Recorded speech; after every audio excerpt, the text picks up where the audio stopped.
I'm Mr. Hornsby83. This is the Mr. Hornsby83 show, and tonight's video I'm going to be talking about what would have happened had WWF, after buying WCW, would have got the top WCW guys to be a part of the invasion angle. So, would that be good? Would that be bad? Would that be somewhere in between? I'm getting ready to talk about that right now. So, first of all, honestly, had they gotten some of the bigger name stars like Ric Flair, Sting, Lex Luger, Randy Savage, Hulk Hogan, the NWO, the main NWO guys like Hogan, Hall, Nash, and that, I think it might have worked out pretty well because, you know, you would have had all that heat. You could have played up, you know, people that were friends with people in WWF who were friends with people in WCW. Could have played up that angle, everything like Triple H and Kevin Nash. Could have had Kevin Nash and Triple H, you know, talking about, you know, we're supposed to be friends and blah, blah, blah, but yet you're betraying, you betrayed me, Sean, and all that, so you can go get more money at WCW.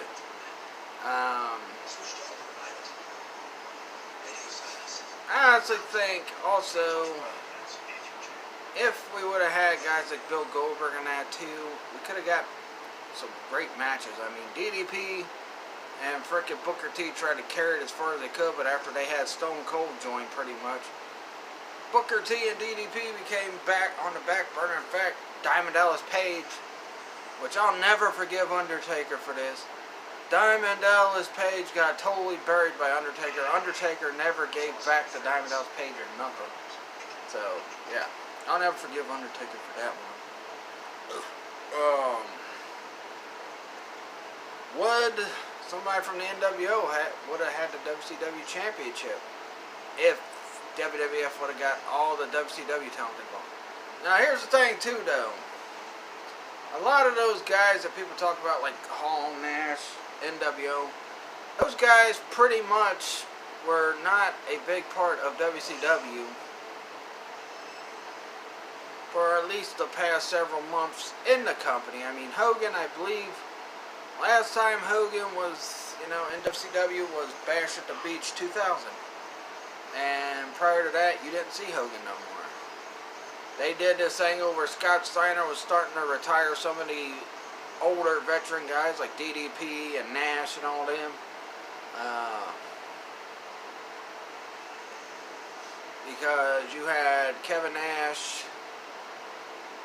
got beat by Steiner, DDP got beat by Steiner, and they were all supposed to retire. They were also playing up this thing. Somebody kept attacking Scott Steiner like the Magnificent Seven. Like, somebody attacked Madeja, somebody attacked Rick Steiner, somebody attacked Luger, somebody attacked Buff Bagwell, Flair, all them. And they never got no resolve to that because WWF did buy them, unfortunately. But had they gotten the younger, talented guys they were trying to build up, so you put a Booker T, Scott Steiner, if you would have got Scott Steiner, Booker T, Goldberg, maybe Nash, I think the angle would have been a little more decent than what it originally was. I mean, even if you would have built up, you know, some other guys that you're building up toward the end of the run of WCW, there's a lot of guys they were building up, really, and a lot of those guys ended up not showing up. But yeah, getting Scott Steiner, Buff Bagwell, and all of them to be a part. Both of them part of the invasion anyway. But you know, they could have done so much with all that talent. You also could have played up all the stuff like with Nash and X-Pac. How, oh, you were with us at WCW and the NWO, and now you jumped over to WWF when things got bad and freaking became X-Pac with DX and all that stuff. And then they got the NWO. We probably got DX NWO battle. Also, I would have loved to see the Outsiders take on the New Age Outlaws. You know, when I think of two teams that are similar. Yeah, Hall and Nash are taller than Billy and Road Dogg. Well, Billy is about 6'6" or 6'5" or whatever, but Road Dogg was what, 6'1", 6'2". I mean, it still would have been an awesome match. See, the Outlaws against the Wolfpack would have been pretty cool. And it was going to be nice. I was going to freaking use the WWE 2K game to do it, but my TV's too far away from the freaking camera and where I'll be sitting to do it, so, yeah. But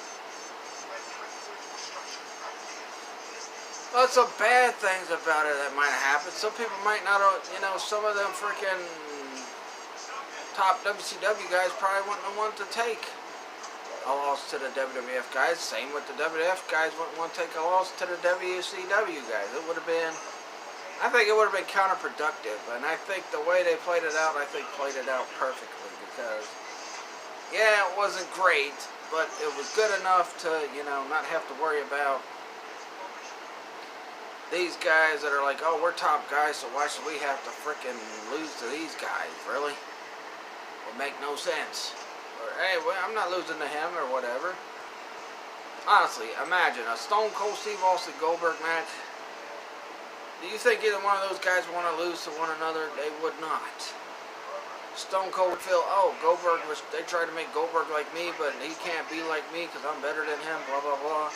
Goldberg say, yeah, right, I was built up to be a superhero, you were built up to be some badass. So, it's totally different characters, but I'm not losing to this guy. This little puny guy. I mean, but like I said, they did get some talented guys that did take part in the WCW end of the invasion. You had Booker T, you had DDP, you had Canyon, you had Lance Storm. Who else? You had Palumbo and frickin' O'Hara and them, and you even had Chronic for one match with the Brothers of Destruction. Which, if you look at it, you would think they would put Chronic against the APA, but since all those guys were big, gigantic, jacked up monsters, yeah, that didn't happen. And if you notice, my face is turned away from the camera because I'm watching Predator 2. I mean, like I said, I really love Predator 1 and 2. Waiting for NECA to give us a Mike Harrigan, Danny Glover figure. A Danny Glover, Mike Harrigan figure. But, yeah, I mean, pretty much some other things too. I think had you gotten some of the top cruiserweight guys to take on the light heavyweight guys, I'm pretty sure the cruiserweight guys would topple the light heavyweight guys that WWF had at the time. WCW's cruiserweight division was way better than WWF's light heavyweight division. So yeah, I think, God darn it. I think it would have been a good mix of good and bad had they had the whole big WCW star for the invasion angle, because you have Team WWF who's got these very talented guys, and you have the talented that WCW had. They have a clash, and good things, you get great matches, but then you'd have to deal with people not wanting to do the job to the other person. Like, let's say Kevin Nash had to go up against Test or something. I'm pretty sure, or like, let's say the Outsiders took on the New Age Outlaws. You think the Outsiders want to do a job to the New Age Outlaws? Nope. You think the New Age Outlaws want to do a job to the Outsiders? No. Could have had Harlem Heat taking on the Dudley Boys, which that didn't happen either. Or Harlem Heat against the Hardy Boys. There was plenty of possibilities.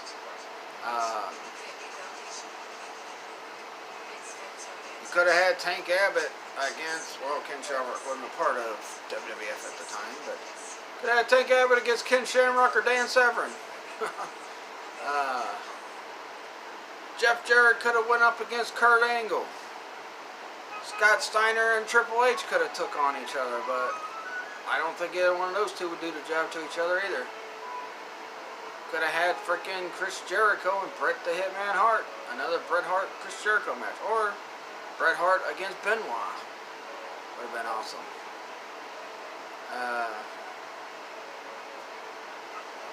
Could have did something where Eddie's taking on Chavo. So it would have worked for good and bad. But honestly, the big thing would have been who would be willing to do the job to the other person. Which WWF guy would be willing to do the job to the WCW guy. Which WCW guy would be willing to do the job to the WWF guy.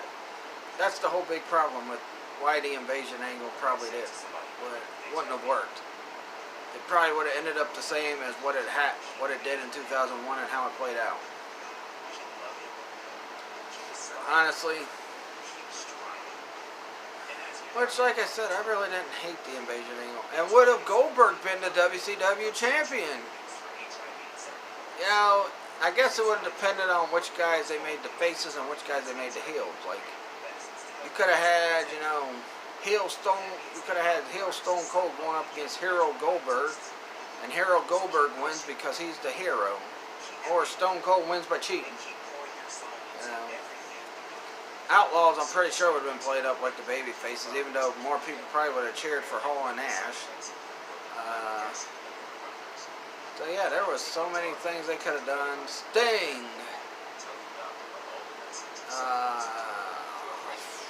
Who could have Sting wrestled? Sting could have wrestled Undertaker.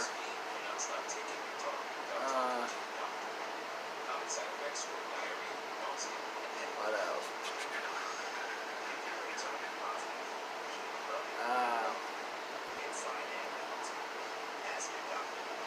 You know, something else too that I think really screwed up this whole invasion angle was after this whole invasion angle started, they kept some of the characters the same. Now, had they changed up characters, like, oh no, we're going to our for real character.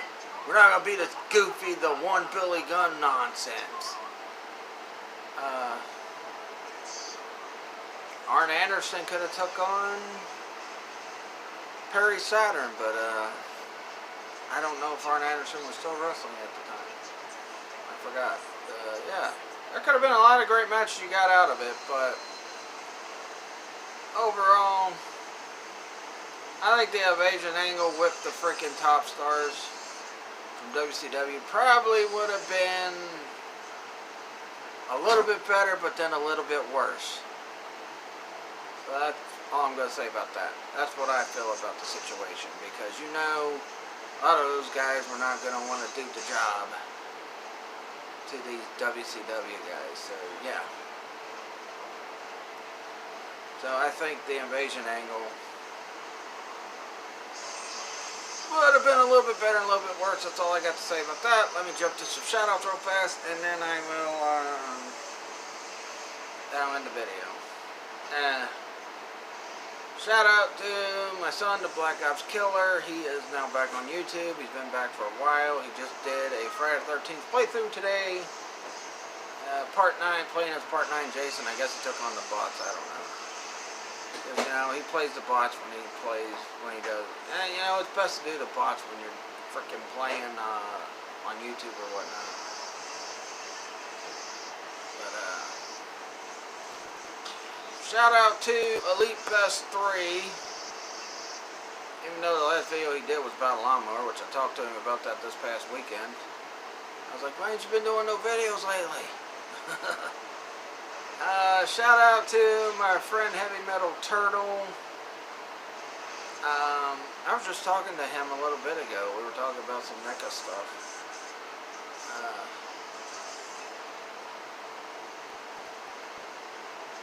Let's see. Shout out to Mr. Fox, which, Mr. Fox, when I see you, I'm going to have a little talk with you. Which I'll probably be seeing you this Saturday, because I got to go get a haircut. But I'm going to have a little talk with you, boy.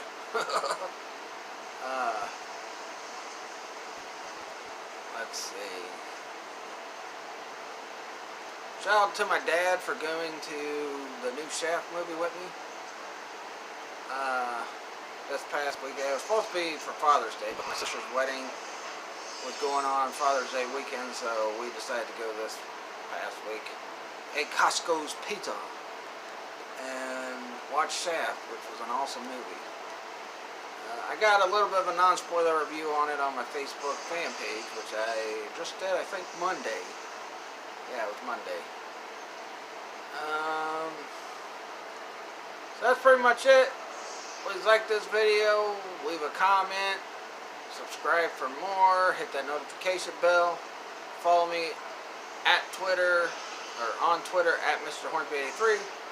Follow me on Facebook, where I have my Facebook fan page. I have my Facebook business page, which is Trigen Toys. My fan page is the Mr. Hornsby83 Show. Tomorrow I will be doing a playthrough on Facebook of Mario Kart 64 and Super Mario 64. Oh yeah, one more thing before I go. Gotta give a shout out to my very lovely wife for getting me Mortal Kombat 11 finally. Apparently, I would have known this when I went there on my birthday. I would have used that discount to get it. But apparently on my birthday, for birthdays, GameStop will give you a discount. I guess if you're a member of their Elite Pro thing. The what? 20% off. So this game ended up being $39.99, and I got it. Only problem was I played it a little bit earlier. My controller was acting stupid and funky. Then I played it again later on. My controller was still acting funky and that, but you know, still played it. I'm probably gonna buy the Shang Tsung and Shao Kahn when I get a little bit more money. They're only $5.99 a piece, but you know, $5.99 a piece. Huh? Yeah. But, yeah, I'll probably buy those when I have a little bit more money, because it's only like, what, 10 something, maybe 11 or 12. For both those characters. I probably could have got them now, but I had just bought, before I got this game, I had just bought the DLC for the final DLC for WWE 2K19, where I got Ricochet, Mike Kanellis, Maria Kanellis, Lacey Evans and all that, but I'll